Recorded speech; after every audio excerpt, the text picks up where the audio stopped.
पहाड़ के एक छोटे से गांव से निकला एक युवा जिसके पास ना बड़े संसाधन थे, न कोई कारोबारी विरासत। जीवन में संघर्ष था, चुनौतियां थी और बार बार असफलताओं का सामना भी। लेकिन कहते हैं कि अगर इरादे मजबूत हों तो मुश्किल रास्ते भी मंजिल तक पहुंचा देते हैं।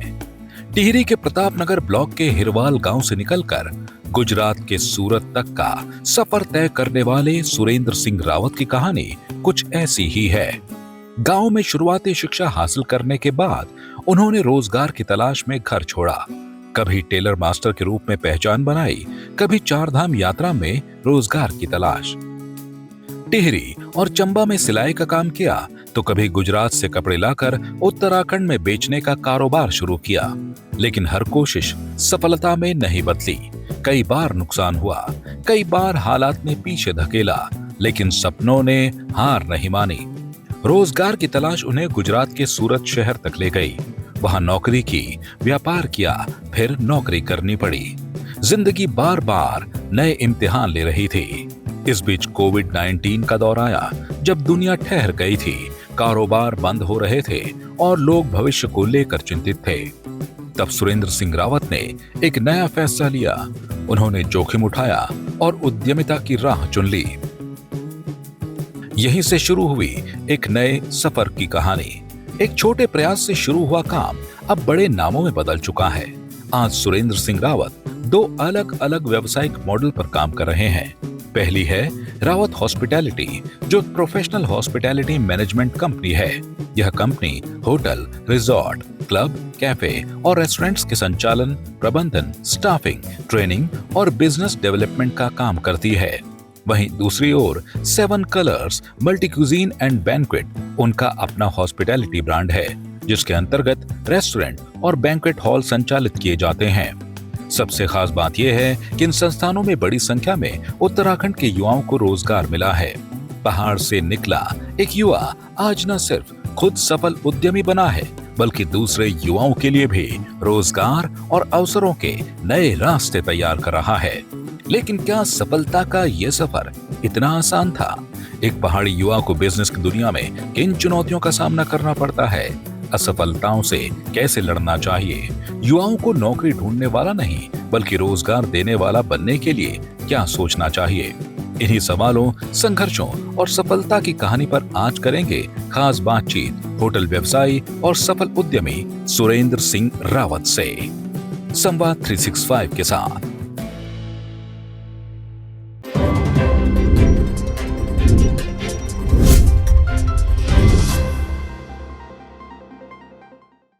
नमस्कार, मैं हूं अनिल चंदोला और आप देख रहे हैं संवाद 365। क्षेत्र की बात संवाद 365 में आज हमारे मेहमान हैं सुरेंद्र सिंह रावत जी। मूलतः टिहरी निवासी सुरेंद्र सिंह रावत एक बड़े होटेलियर हैं जो गुजरात में अपना काम कर रहे हैं और गुजरात के साथ साथ पिछले कुछ समय में उत्तराखंड में भी आपने अपना कारोबार फैलाया है। युवाओं को लेके आपका बड़ा एक विजन है कि उत्तराखंड के युवा एंटरप्रेन्योर बने, एंटरप्रेन्योरशिप की तरफ बढ़ें। लेकिन उसके लिए क्या होना चाहिए, कैसे कर सकते हैं, होटल इंडस्ट्री की क्या क्या परेशानियां हैं, कैसे एक टिहरी से निकलकर एक आदमी सूरत जैसे शहर में, गुजरात जैसे राज्य में जाकर एक बड़ा कारोबार स्थापित करता है, इन सब मुद्दों पे बातचीत करेंगे। सुरेंद्र सिंह रावत जी, सबसे पहले स्वागत आपका संवाद 365 में। जी धन्यवाद भाई साहब, आप लोगों का, आपने मुझे यहाँ पे बुलाया है, उसके लिए आपकी बहुत धन्यवाद पात्र है कि आपने लोगों को पहचाना है कि कोई व्यक्ति है मार्केट में जो कार्य कर रहे हैं, क्योंकि सभी लोगों की पहचान नहीं होती ना, कार्य बहुत सारे लोग कर रहे हैं, पहचान नहीं पा रहे हैं। तो बड़ी बात है कि आप ग्राउंड लेवल पे काम कर रहे हैं और लोगों को पहचान रहे हैं। और हम भी यही चाहेंगे जो भी व्यक्ति ऐसे ग्राउंड लेवल में काम कर रहे हैं उनको प्रोत्साहित करें ताकि आगे बढ़े लोग, उनसे मोटिवेट आए, कुछ सीखे। तो सुरेंद्र जी, पहले तो अपने बारे में बताइए, आप कहाँ के मूल निवासी हैं और ये गुजरात तक की जो यात्रा है वो कैसे शुरू हुई, कब शुरू हुई? जी, फिर बेसिकली जैसे आप, मेरा नाम सुरेंद्र सिंह रावत है, मेरा मूल गांव का नाम हिरवाल गांव है, पट्टी उपली रमोली प्रतापनगर ब्लॉक जी टिहरी में आते हैं। और हम लोगों की दीक्षा शिक्षा जो वहीं पे हुई गांव में। हम लोग 6 भाई हैं। तो पढ़ने में बड़ी दिक्कत होती थी उस समय, क्योंकि हमारे पास ना तो उतना संसाधन थी, और सच में बताऊँ तो गरीबी तब थी, आज गरीबी नहीं है।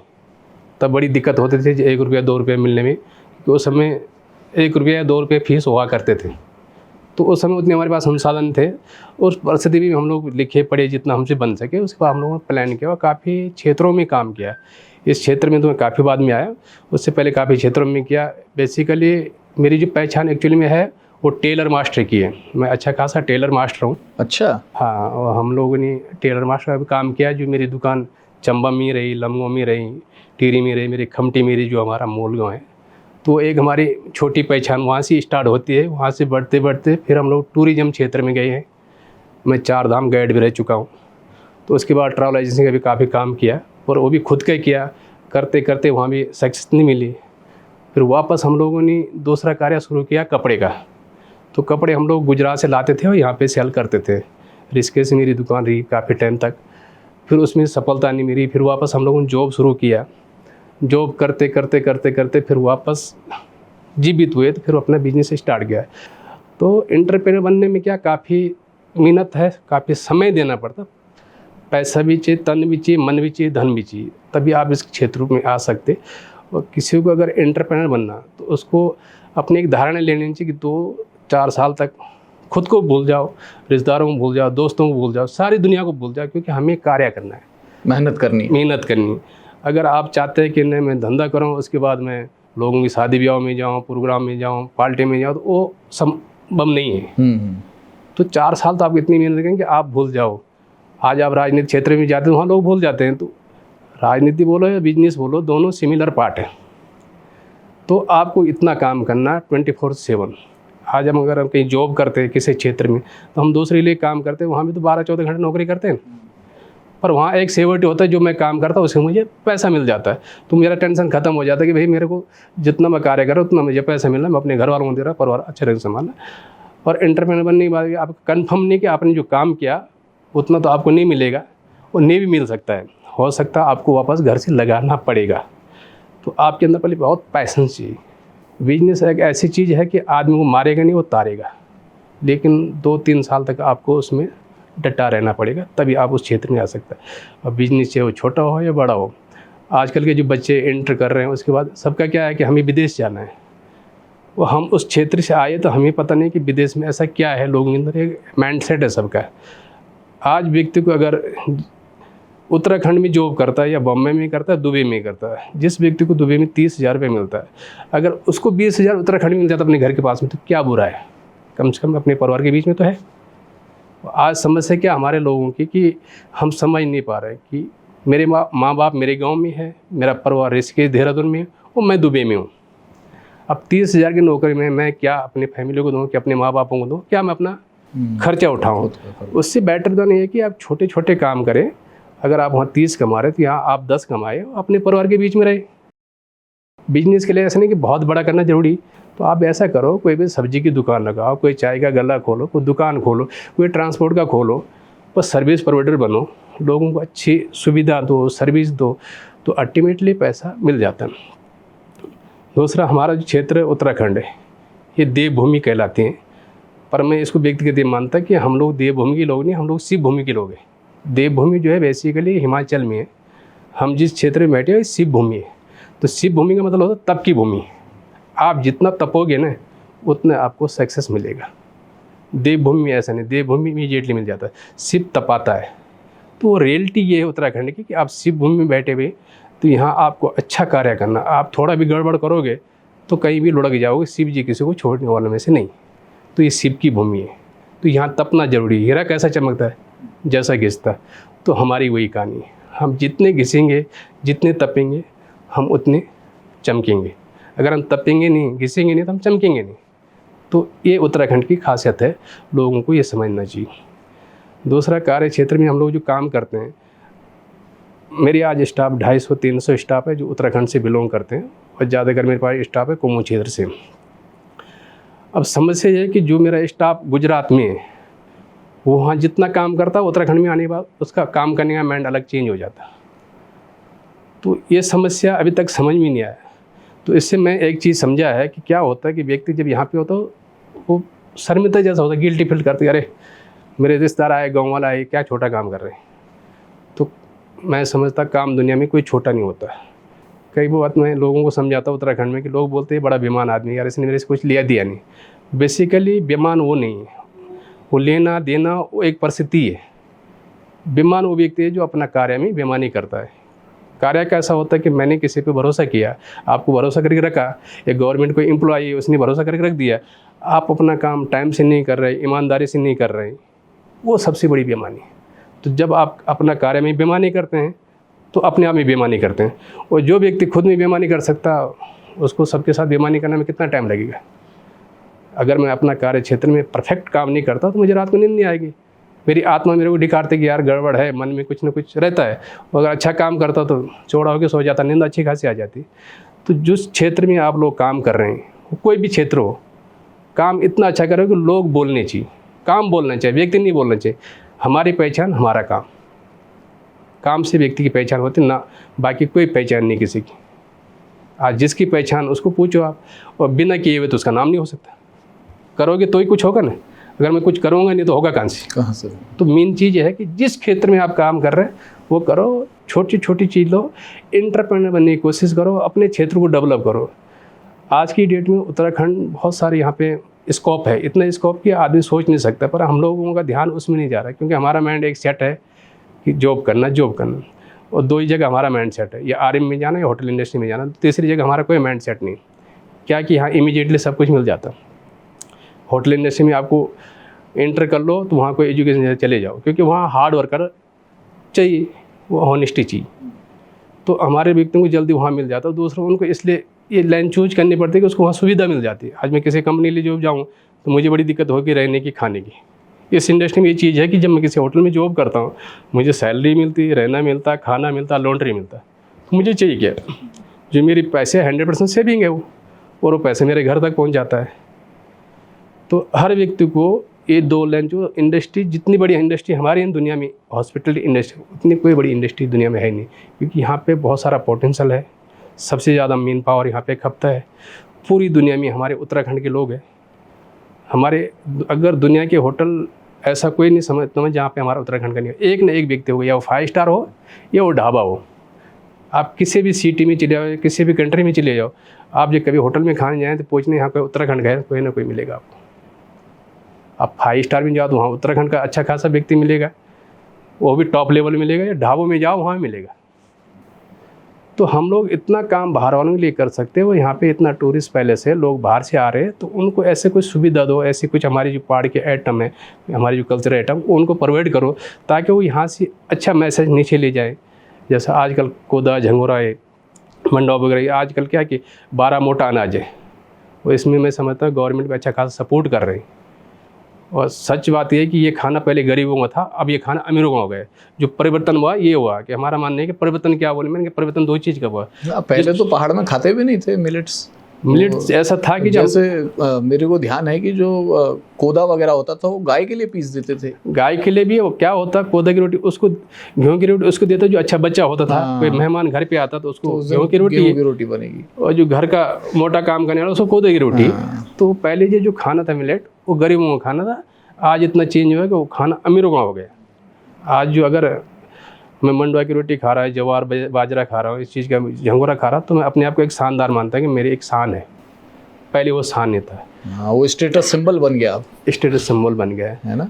तो इतना परिवर्तन हुआ है, तो हमारे पे वो चेंजेस होने चाहिए। अगर ग्रोथ करना तो समय के साथ साथ आपको चेंज होना पड़ेगा। पकड़ के मत रखो कोई चीज़ को, फ्लेक्सिबल हो जाओ। अच्छा, बहुत सारी चीज़ें आपने बताई।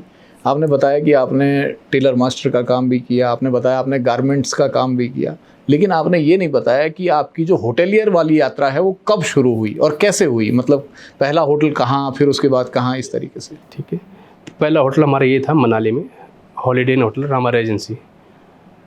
तो वहाँ हमारे सैलरी 500 से स्टार्ट किया था, क्योंकि तब 500 बहुत बड़ी बात थी। नौकरी करते थे आप? सब नौकरी करते, बैटरी की नौकरी करते। बैटर समझते ना आप, जो सर्विस करते हैं। ठीक है। आज उसको भाषा में स्टूवर्ड हो गया। ठीक है। इसलिए है कि लोगों को बुरा ना लगे।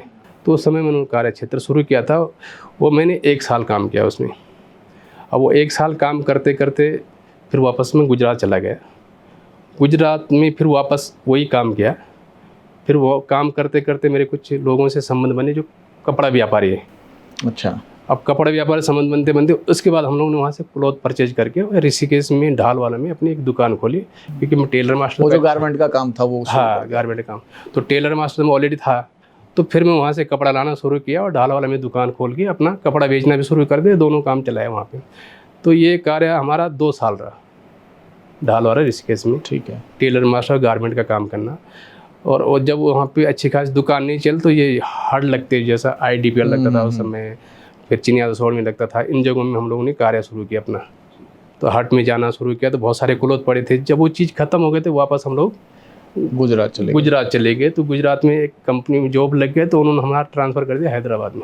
अच्छा, तो हम लोग हैदराबाद में रहे, बंगलोर भी रहे, फिर वो भी होटल था, उसके बाद होटल ही, फिर उसके बाद होटल ने शुरू किया। अच्छा, फिर ये होटल लाइन काम करते करते हम लोगों ने 2010 तक मैं जॉब करता रहा, तो प्रमोशन मिलता रहा, तो मैं एक GM लेवल तक पहुंच गया था।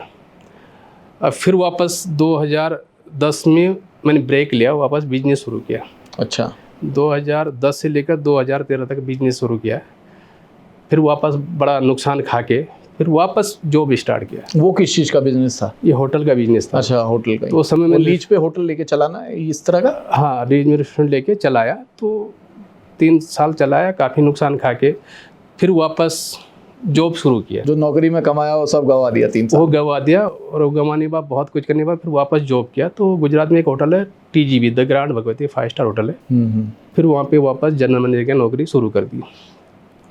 फिर वो जॉब करते फिर ये समझ लो कि कोविड तक हम लोग जॉब कर रहे थे। कोविड-19 सेकेंड लॉकडाउन में हम लोगों ने फिर वापस बिजनेस शुरू किया। अच्छा, उसके बाद हम लोग ईश्वर की अभी सेटल हुए, मतलब इतना तो पहला होटल आपका गुजरात में ही था? पहला होटल मेरा गुजरात में था, सूरत में। अच्छा, वो अपना खरीदा या लीज पे लिया था? रेंटल पे सब। अच्छा, अपना हमारा कुछ नहीं, जो भी है रेंटल पे। ओके। तो हम लोगों ने 2 कंपनी शुरू की, एक है हमारी रावत हॉस्पिटल जो एक मैनेजमेंट कंपनी है, ठीक है, और एक है हमारा 7 colour multi cuisine restaurant and banquet. ये 2 फॉर्मेट में काम करते हैं हम लोग। तो रावत हॉस्पिटल जो है एक मैनेजमेंट कंपनी है, मैनेजमेंट सेंस की जैसा ताज या रेडिसन है, हाँ, इनके कोई होटल नहीं होते, एक मैनेजमेंट लेते। तो ठीक है, रावत हॉस्पिटल उस क्षेत्र में काम कर रहा है, और 7 कलर मल्टी क्यूजन रेस्टोरेंट इस क्षेत्र में काम करे, जो भी रेस्टोरेंट खुलते हैं, बैंक्वेट खुलते हैं, वहाँ 7 कलर काम करता है। अभी कोविड-19 के बाद शुरू किया तो आज की डेट मेरे 7 आउटलेट मेरे खुद के हैं 7 कलर के, ओके, जो फूड कंपनी है। और 4 कंपनी ऐसी जहाँ मेरा मैनेजमेंट चलता है, जो रावत हॉस्पिटल काम करे, जहाँ हम लोग एक मैनेजमेंट फेस लेते हैं। ठीक है। मैनेजमेंट फेस में यह हो सकता है कि हम लोग SOP डेवलप करते हैं, पूरा मेन पावर वगैरह सर्विस, मतलब वहाँ हम पे नहीं करते हैं, वहाँ हम अपनी मैनेजमेंट फेस लेते हैं। और 7 कलर में हम लोग पे करते हैं 2 कैटेगरी। तो आज जिनको मैं पे कर रहा हूँ वैसे मेरे 250 स्टाफ है। अच्छा, और 350 स्टाफ ऐसे जिनको मैं पे नहीं करता, लेकिन हमारे थ्रू पे होता है। तो हमारे ऐसे पैनल में 2 कंपनी चलती हैं। तो हम जो काम करते हैं, क्लब में काम करते हैं, होटल में, रेस्टोरेंट में, रिजोर्टों में। तो हमारा कार्य क्षेत्र ऐसा है। तो मैनेजमेंट में भी है, इस क्षेत्र में भी है। और हमारे पास मैक्सिमम इन पावर उत्तराखंड से में, जैसा पहले बताया कि इस क्षेत्र में उत्तराखंड के लोग ज़्यादा है। ये उत्तराखंड के होंगे, सेकंड नेपाल के होंगे, उड़ीसा के होंगे, बंगाली होंगे। इस क्षेत्र में 4 स्टेट के लोग सबसे ज़्यादा काम करते हैं। और टॉप लेवल पे हमारे उत्तराखंड के लोग, जैसे आज सेब है, मैनेजर है, एडमिनिस्ट्रेशन में, ये हमारे उत्तराखंड के लोग ज़्यादा इस क्षेत्र में काम करते हैं। और मैक्सिमम प्रोडक्शन में तो 99% उत्तराखंड के। तो 4-5 साल हो गए आपको इस इंडस्ट्री में, ये कह सकते हैं?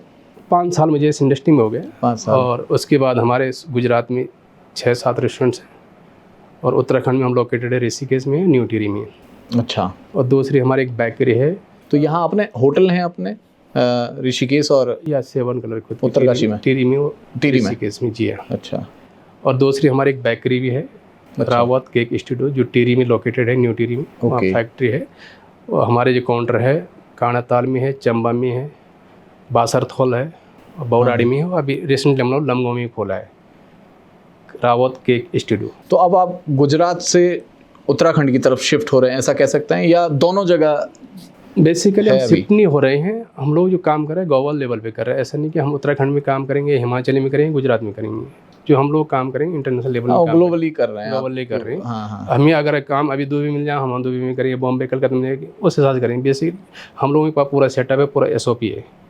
ठीक है। तो हम लोग इस हिसाब से काम करें। जैसे ना आपको समझाया कि रावत हॉस्पिटल एक मैनेजमेंट कंपनी है, तो जिस प्रॉफिट हम लेते हैं वहाँ हम लिखते हैं मैनेज बाय रावत हॉस्पिटल। तो तो उसका हम लोग कुछ मैनेजमेंट फीस लेते हैं और वहाँ हम लोग सारा सेटअप करके देते हैं पूरी SOP। हाँ ठीक है। क्योंकि आपने होटल बना तो दिया, चलाएगा कौन? चलाएगा कौन? तो चलाएगा उसको सिस्टम, तो वो सिस्टम हमारे पास है। तो हम लोग एज ए ऑपरेटर बोल सकते हैं आप। गाड़ी कब चलेगी? जब इंजन सही होगा। तो बिजनेस तभी चलेगा जब ऑपरेटर सही होगा। तो उत्तराखंड में कितना टाइम हो गया आपको इस इंडस्ट्री में? उत्तराखंड में हमें हो गया यहाँ पे 3 साल।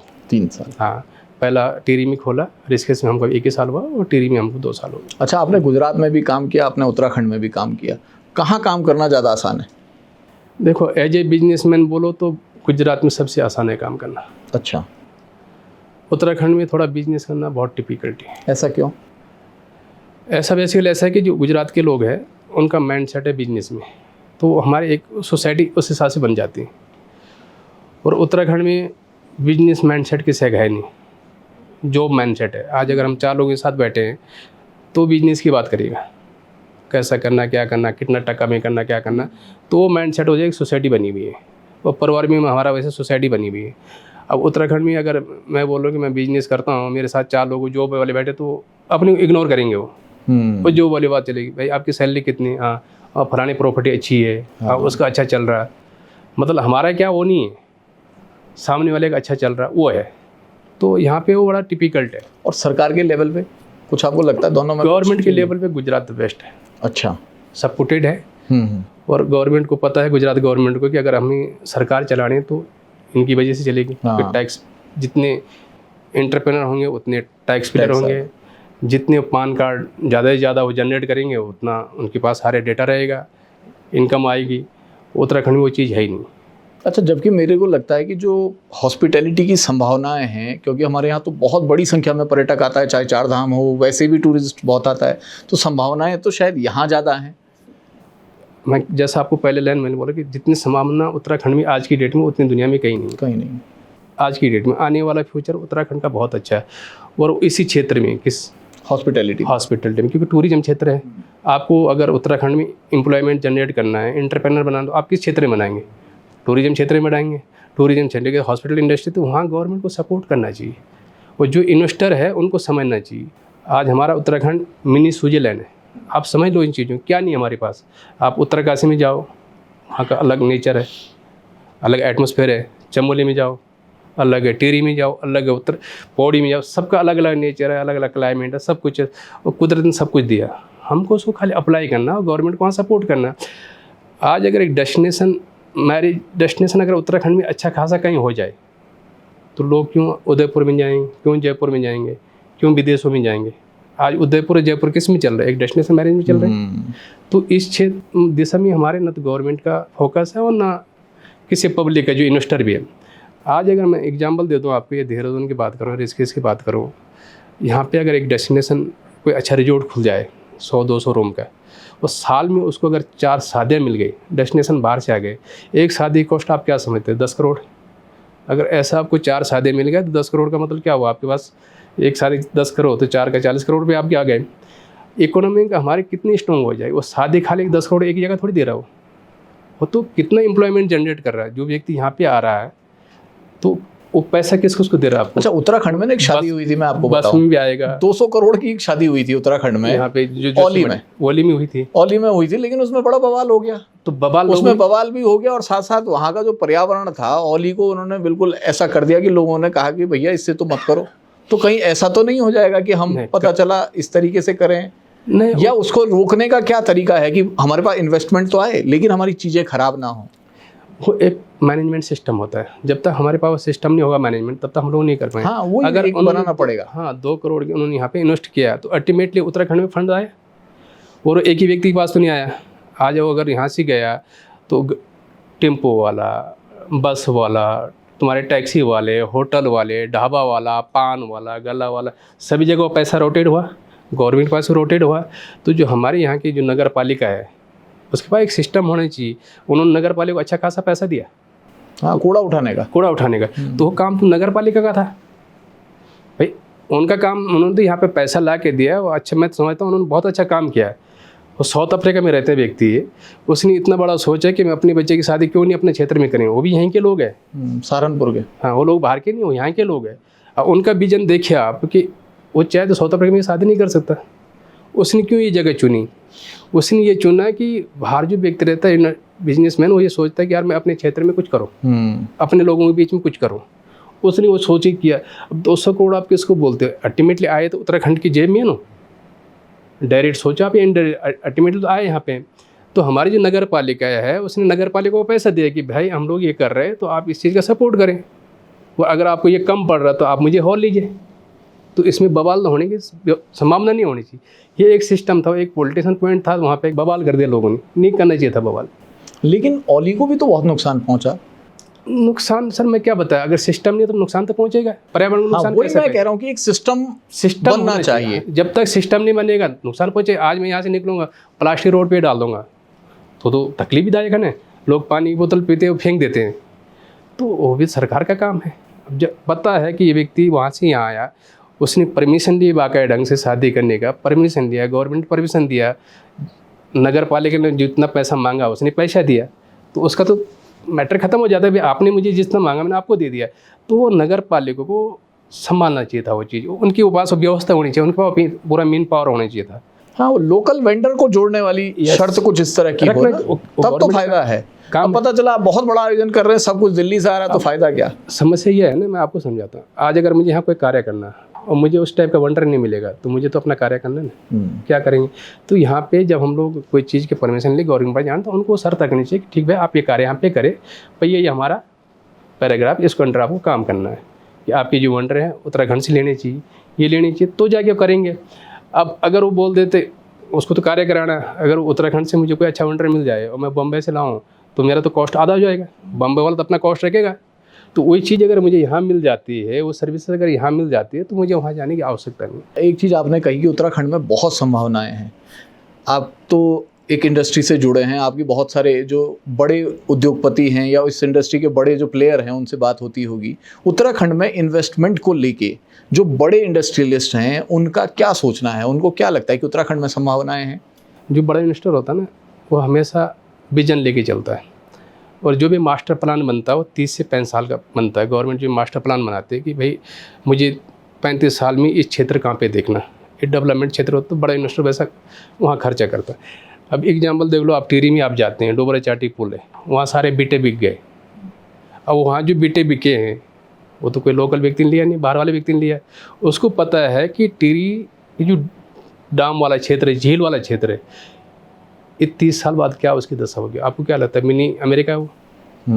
हमारी तो सोच नहीं, पर जिस व्यक्ति ने वहाँ बीटा खरीदा होगा, आज 10-20 लाख रुपए इन्वेस्ट कर दिया होगा, तो उसने तो ये सोच ही किया कि मुझे 30 साल बाद इसका, उसने 20-25 साल बाद का मैप बना रखा है, मैप बना रखा है। तो संभावना तो है, ऐसा नहीं कि संभावना नहीं है। आज लोग उत्तरकाशी तक चले गए, आज हमारे लोग यहाँ पे आ रहे हैं, वहाँ से ज़मीन बेच रहे हैं, और इसके देहरादून में आ रहे हैं, वहाँ तो पूरी ज़मीन बेच रहे हैं, यहाँ 100 गज ले रहे हैं, और यहाँ के लोग वहाँ जा रहे हैं लेने के लिए।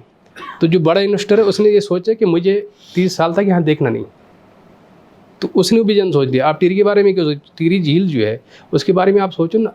आज की आप डेट काउंट करो, 30 साल बाद आप अगर तब तक रहे दुनिया में तो देखना, तो टिहरी कुछ 10 से कुछ अलग हो जाएगी। तो संभावना तो बहुत ज़्यादा है। नहीं, आपने कहा कि एंटरप्रेन्योरशिप की तरफ जाना चाहिए, लेकिन एक तो कैपिटल नहीं है भाई। आप देखो पहाड़ में ज़्यादातर लोगों के पास कैपिटल का कमी है, संसाधन हमारे पास नहीं है, हमारे पास वो स्किल नहीं है, हमारे पास वो माइंडसेट नहीं है, और सबसे बड़ी बात कि हमारे पास रिस्क लेने की कैपेसिटी नहीं है। हमारे पास पैसा नहीं है तो हम 100 रुपये लगाने में भी डर रहे हैं। तो आप अगर बात करो लाखों की, तो फिर वो कैसे आएगा?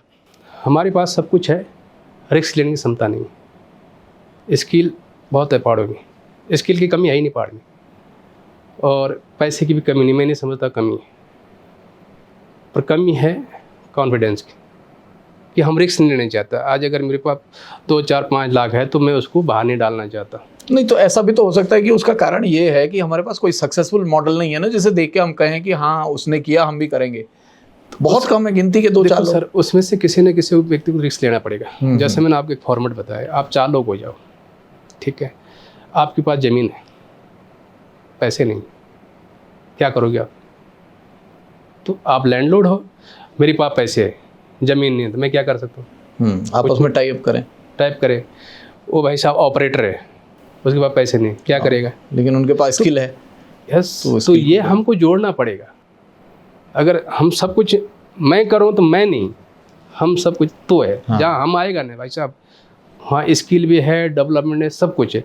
जहाँ मैं आ गया वहाँ कुछ वहाँ नहीं है। कुछ नहीं है। तो हमें बनना पड़ेगा, तो हमें यह फॉर्मेट सेट करना पड़ेगा 4 व्यक्तियों को कि अलग हर क्षेत्र में हर किसी की मास्टरी है। आप आज मीडिया क्षेत्र में वहाँ आपकी मास्टरी, अगर मैं बोलूँ कि मैं ये कार्य कर लूँ बहुत ईजी है, पॉसिबिलिटी नहीं। लेकिन वो एंटरप्रेन्योरशिप वाला माइंडसेट कहाँ से आएगा? हम तो नौकरी के लिए, हमको तो स्कूल में पढ़ाया इसलिए जाता है कि आपको अच्छी नौकरी मिलेगी। इसलिए हम बोलते हैं कि यहाँ पे आप जो कार्य क्षेत्र कर रहे हैं मीडिया क्षेत्र में, इसमें थोड़ा जो हमारे जितने भी लोग उत्तराखंड के जो एंटरप्रेनर हैं उनको प्रमोट करें, उससे लोग कुछ सीखे, उससे तो कुछ डेवलप हो। वही उनको देख के उनको लगे कि हम भी कर सकते हैं। आज मैं हूँ जिस क्षेत्र से हूँ, मैं जिस गांव से आते हैं वहाँ पे 400 घर है। हमारे यहाँ सारे होटल लेने मिले। हम 2 भाई है जो इस क्षेत्र में गए, और 2 के 2 हम आज 6 भाई, तो 6 भाई हमारे सारे एंटरप्रेनर। हमारे 6 भाई कोई जॉब नहीं करते। अच्छा। 6 के 6 एंटरप्रेनर है। बड़े वाले भाई वो एजुकेशन सेक्टर में, अपने आप में एजुकेशन सेक्टर में, हम लोग इस इंडस्ट्री में, हॉस्पिटल इंडस्ट्री में, तो मैक्सिमम पोटेंशियल इस इंडस्ट्री में। ठीक है। तो हमने सारे भाइयों को इस इंडस्ट्री में सेट कर दिया। जैसे मैं आज होटल चला रहा हूँ टिहरी में हमारा, तो एक भाई को हमने होटल में सेट कर दिया, तो ये होटल को चला ले भाई, एंटरप्रेनर बन गया। दूसरा भाई वहाँ बेकरी चला रहा है, बेकरी खोल दिया, उसको एंटरप्रेनर सेट, तो ये बेकरी चला भाई, कम से कम अपने परिवार के बीच अपने घर में तो है। चौथा भाई उसको बेकरी खोल के दे दे, तो ये चला भाई, वो अपना चला रहा है। अब 5वां भाई एक गाँव में, कि गाँव भी अपना देखना चाहिए, क्योंकि जो हमारी खेती बाड़ी है उनको देखने वाला कोई चाहिए। तो 6 के 6 भाई उस क्षेत्र में सेट हो गए। तो हम ये चाहते जब हम 6 भाई सेट हो सकते, तो ऐसा कोई गांव में, इलाके में कोई और तो आए कि भाई हम भी थोड़ा कुछ करना चाहते हैं, तो ये सोच आनी चाहिए।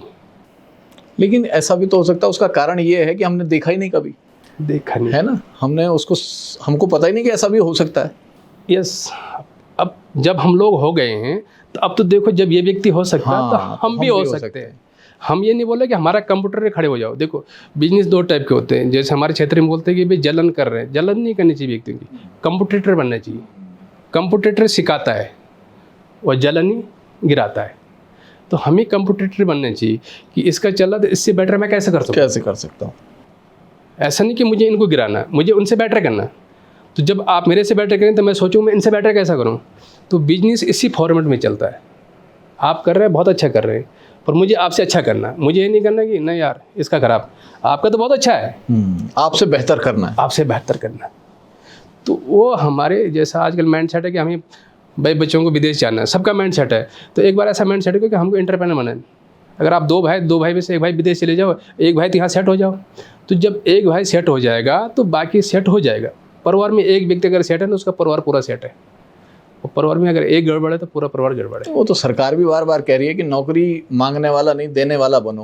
वो सरकार बोल रहे हैं, उसमें कुछ कर नहीं रहे हैं। आज अगर आप सरकार बोलती है, भाषणों में तो बोल देते कि आप देने वाला मत बनो, लेने वाला मत बनो, देने वाला बनो। पर उसमें वो क्या कर रहा है, बोलते हैं ये लोन लो, वो लोन लो, अलार्म लोन लो। वो सब बोलने में ईजी। जब वो व्यक्ति लोन लेने जा रहे हैं, तो उनका कैटेगरी देखो आप। आपने किसी सरकारी योजना के लिए आवेदन किया कभी? नहीं, आपने नहीं किया। मैं तो सबको बोलता हूँ कि गवर्नमेंट का सपोर्ट मत लो। ऐसे बनो कि आप गवर्नमेंट को कुछ दो, उनसे ना कोई आवेदन करो। हम बिजनेस करते, टैक्स लेते, टैक्स भरते। लेकिन सरकार तो कह रही है कि बहुत सारी अच्छी कल्याणकारी योजनाएं हैं जिनका बहुत फायदा मिल सकता है, चाहे वो इंडस्ट्री हो, चाहे वो होटेलियर्स हों। मैंने आपको क्या बोला, बोलना बहुत ईजी है। जब हम प्रैक्टिकल उसको करते, तो उनकी बहुत सारे कैटेगरी है जो हम लोग फुलफिल नहीं कर पाते। और उस चक्कर में क्या कि अगर मुझे लगता है कि इस जगह मुझे कॉस्ट 1000 रुपये की है, और जब मैं वो गवर्नमेंट में चीज़ करूँ, वही कॉस्ट मेरे 2000 के पहुँच जाते हैं, क्योंकि बीच में इतने सारे रास्ते पार करने पड़ते हैं। बैरियर्स बहुत हैं, बहुत ज़्यादा बैरियर्स। जब तक वो चीज़ ख़त्म नहीं होगी ना, हम लोग आज गुजरात में काम कर रहे हैं, हमें बैरियर नहीं। आज अगर मुझे वहाँ लोन के लिए अप्लाई करना है, ये तो ईजी हो जाता है। अच्छा। पर यहाँ पे ईजी नहीं है सिस्टम में। मैंने बोला उन लोगों का, पब्लिक का माइंड भी सेट है, गवर्नमेंट का माइंड सेट है कि मैं जब आपको ऊपर उठाऊंगा तो मेरे से कुछ आएगा होगा। भाई आज मैक्सिमम पान कार्ड अगर जनरेट होगा, तो गवर्नमेंट का इन्वेंटरी तो रहेगी कि पान कार्ड होल्डर कितने हैं उत्तराखंड में। अगर हमारे उत्तराखंड में 50,000, 60 lakh, 1 lakh PAN card holder है, तो 1 लाख पान कार्ड होल्डर में से 10,000 का तो टैक्स आता होगा। टैक्स पेयर कितने हैं? सिस्टम को कौन चला रहा है? इंडस्ट्री तो चला रहा है। गवर्नमेंट के सोर्स ऑफ इनकम क्या है? कोई इंडस्ट्री चल रही है, नहीं चल रहे। आज आप बोलते कि गांव में अनाज बांट दो, ये कर दो, वो कर दो, ये निधि दे दो, कहाँ से आ रही? इंडस्ट्री चलेगी तो है ना। तो गवर्नमेंट का काम ये होना चाहिए कि मैक्सिमम पान कार्ड को जनरेट करो, मैक्सिमम लोगों को प्रमोट करो, तो वहाँ से टैक्स आया कुछ तो आएगा। तो यहाँ पे थोड़ा गवर्नमेंट में थोड़ा सपोर्ट करना पड़ेगा, ये थोड़ा सिस्टम इनको ये सारे डेवलप करना पड़ेगा। और मैक्सिमम जो एंटरप्रेन्योर लोकल होने चाहिए, और बाहर के लोग भी आए तो उसको सपोर्ट करो। इंडस्ट्री कैसे लगाएगा यहाँ पे? बिल्कुल नहीं लगाएगा ना। आज यहाँ पे इतना संभावना है, आप अच्छा खासा होटल कर सकते हैं, जैसे मैं बोला मैरिज डेस्टिनेशन खोल सकते हैं। फिल्म इंडस्ट्री वालों को छूट दे दो आप, सारे फिल्म यहाँ बन जाएंगे। इंडस्ट्री को तो काफ़ी छूट है, तो यहाँ आना चाहिए उनको। यहाँ पे जैसे हम लोग लगाते हैं अभी यहाँ पे, क्या नाम है उसका, वाइब्रेंट उत्तराखंड लगता है या नहीं लगता? वाइब्रेंट उत्तराखंड समिट होता है, समिट होता है, तो उसमें इन्वेस्टर आते, तो इन्वेस्टर आज तक किसी ने इन्वेस्टमेंट किया नहीं यहाँ पे, खाली पेपरों में किया, कहीं दिखाई तो दिन रहे। तो कुछ तो काम हुआ है खैर उसमें। उस समय इन्वेस्टर आते हैं तो उनको दो सुविधा दो। आज बाहर से जो पैसा आएगा उसको सुविधा चाहिए। आज यूपी क्यों डेवलप हुआ? यूपी तो पहले भी यूपी था, आज भी यूपी था। आज तक हम बोलते सब जगह गुजरात मॉडल चल रहा है, और मैं समझता हूँ 5 साल बाद यूपी मॉडल चलेगा। हाँ, वो इंडस्ट्री को जो फैसिलिटीज़ दे रहे हैं, जो उनको रिबेट्स हैं, तमाम तरह की सुविधाएं हैं।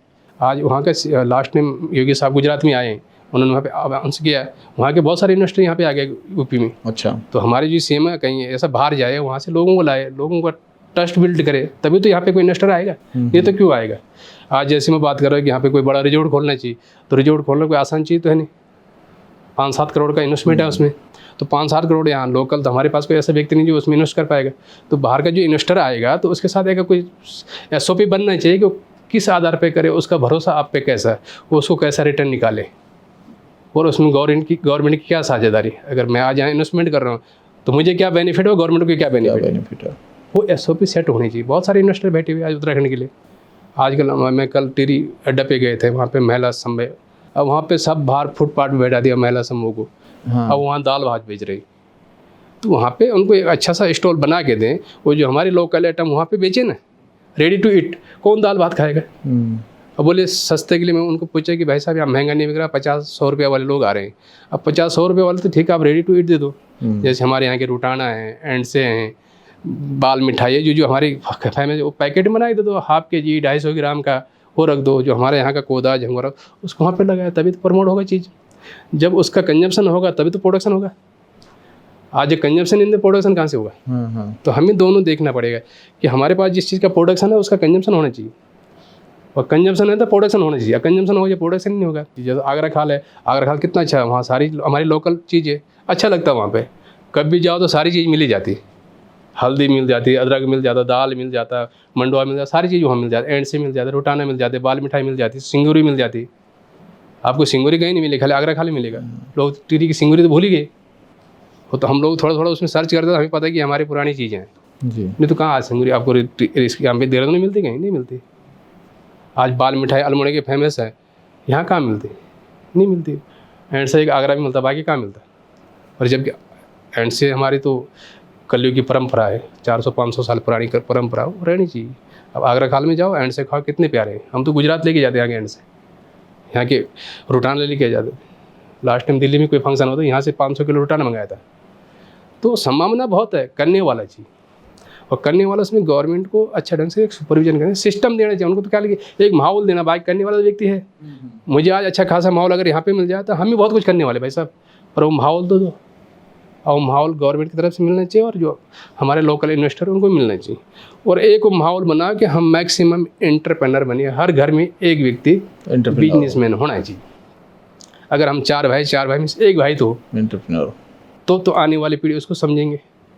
आज अगर हम लोग कर रहे हैं कुछ और मेरे 4 भाई नहीं कर रहा, मैं कर रहा हूँ, तो मेरे आने वाले जो हमारे बच्चे हैं वो आपस में तो बात करेंगे, तो वो तो कुछ ना कुछ सीखेगा, तो बोले कि नहीं यार मेरा ताऊ जी तो इतने पैसे वाला, अच्छा शान से रहता, बिजनेस करता, मेरे बाप तो पूरे दिन नौकरी करता तो भी इतना नहीं हो रहा। तो वहाँ से वो चीज़ धीरे धीरे एकदम कुछ नहीं होगा साहब, धीरे धीरे वो चीज़ कल्चर बदल जाएगा।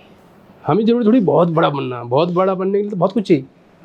आदमी छोटे से बड़ा हो सकता है भाई साहब, बड़े से छोटा नहीं होगा। पर उसके लिए हमारे जो परिवार को उनको भी थोड़ा सा मदद करनी पड़ेगी, डीमोटिवेट नहीं। ठीक है बेटा नहीं हो रहा, तो इस बार नहीं अगले साल होगा ना, कर तो सही, मैं बैठा हूँ पीछे। भाई इतना बोल दे तो फिर छाती चौड़ी हो जाती है। बस फैमिली का यही सब कुछ चाहिए कि आप करो, हम पीछे हैं, तो व्यक्ति आराम से कर लेगा। अच्छा, आपने बताया कि आपका ऋषिकेश में अभी काम है और टिहरी में है, अभी विस्तार की क्या प्लानिंग है, मतलब कहीं और भी आप कर रहे हैं? आने वाले टाइम में हमारे काफ़ी बातें चल रही हैं। ऋषिकेश में एक और आने वाला है, तपोवन साइड में हमारा डिस्कशन चल रहा है, पर अगले सीजन में हम उसकी प्लानिंग कर रहे हैं। ओके।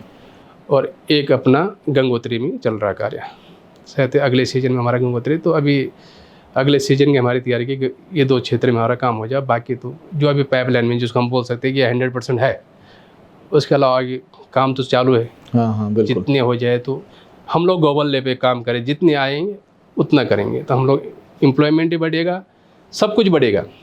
अगर आज 4 प्रोजेक्ट उत्तराखंड में आ जाता हमारे पास, उतना एम्प्लॉयमेंट यहाँ हो जाएगा। और हम लोगों के पास जो एम्प्लॉय बहुत प्रोफेशनल है, हम लोग पीएफ है, फंड है, ऐसा सारी चीज़ें काटते हैं, तो उसमें कोई दिक्कत नहीं किसी को, सारी इन्वेंट्री है।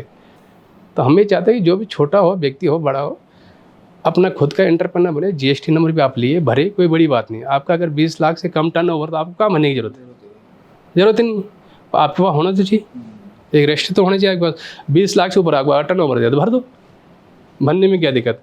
आपसे लेना, मुझे भरना है, करना क्या? जेब से तो भरना नहीं, जीएसटी तो मैं तुमसे ले रहा हूँ तभी भरूंगा। तो जो भी अगर एंटरप्रेन्योर है इस प्रकार के, तो उनको ये चीज़ ले, जहाँ पे जो चीज़ लगनी वो लगनी है, तो उसको ले लेनी चाहिए, उसमें ढिलाई नहीं करनी चाहिए। क्या होता है कि कोई भी कार्य करो तो एक पीढ़ी आपको ख़त्म करनी पड़ती है। आज अगर मैं बिजनेस कर रहा हूँ तो इसका भोग मुझे नहीं मिलेगा, ये फाइनल है, आने वाली पीढ़ी को तो मिलेगा ना। तो कुछ कार्य ऐसे होते हैं जो हमें, जिसका भोग हमें नहीं मिलता। जैसे मैं आपको बोल रहा कि कोई इन्वेस्टर मुझे मिला, उसको वहाँ पे इन्वेस्टमेंट करना, तो मेरा क्या उसको जवाब था कि किसके लिए करना, खुद के लिए, अपन लिए, बोले खुद के लिए। मैं जब तक वहाँ डबल हो तुम रहोगे नहीं, अब रीजन आपका है। तो जो कार्य आपको करना है इस हिसाब से करने पड़ते हैं कि हम आने वाले पीढ़ी को क्या दे के जाएंगे। आज जो मैं कार्य कर रहा हूँ, मुझे लगता नहीं कि उसका बेनिफिट 100% मुझे मिल पाया, नहीं मिलेगा, मुझे पता है, पर आने वालों तो कुछ मिलेगा। नहीं तो क्या हो रहा है, हम लोग जीरो से स्टार्ट हो रहे हैं। मैं जॉब कर रहा हूँ, अच्छा खासा पैसा कमा रहा, आप गवर्नमेंट जॉब में देख लो, लोगों को कर रहे हैं जॉब। जब तक बाप कमा रहा, बाप रिटायर हो जाता, फिर वापस बेटा नौकरी पे जाता जीरो में। तो हर चीज़ जीरो से एंट्री होनी ना आपकी। भले आपकी फादर की कितनी इनकम है, उससे क्या मैटर है, कल तो आपको भी जीरो में जाना है। आपको तो जीरो। आज मैं होटल लाइन में साहब जेम की नौकरी करता, 3 लाख रुपये सैलरी कमाता, ज़्यादा ठीक है कमाता हूँ, कल मेरे बेटे को तो वहीं 3000 से स्टार्ट करना पड़ेगा। तो वो बिजनेस और नौकरी का कोई मतलब नहीं। जो मैंने स्टार्ट किया तो मेरा बेटा वहाँ से स्टार्ट ना करे, हम ही वो देखनी चाहिए। तो हमारी दिशा, सोच, विचार वो होनी चाहिए। बहुत कुछ बातें आपने की, आपने होटल इंडस्ट्री के बारे में बहुत कुछ बताया, हॉस्पिटैलिटी के बारे में बताया, अपनी ज़िंदगी के बहुत सारे अनुभव भी बताए कि कैसे हमारे जो पहाड़ के युवा हैं वो एंटरप्रेन्योर बनने की तरफ बढ़ें, कैसे वो रिस्क लेके आगे आएँ और कैसे अपने आप को इस काबिल बनाएं कि वो इस इंडस्ट्री में टिके रहें और आगे बढ़ सकें। बहुत बहुत धन्यवाद सुरेंद्र सिंह रावत जी आपका। और संवाद 365 में ऐसे ही तमाम मेहमान हमारे साथ जुड़ते रहेंगे, आप भी हमारे साथ जुड़े रहें। नमस्कार। आपकी इस पर क्या राय है, हमें कमेंट कर ज़रूर बताएं। इसके साथ ही आप हमारे YouTube चैनल को सब्सक्राइब कीजिए। आप हमें Facebook, Instagram, Twitter पर फॉलो भी कर सकते हैं। और संवाद 365 के साथ एक क्लिक में जुड़ने के लिए डाउनलोड कीजिए संवाद 365 ऐप।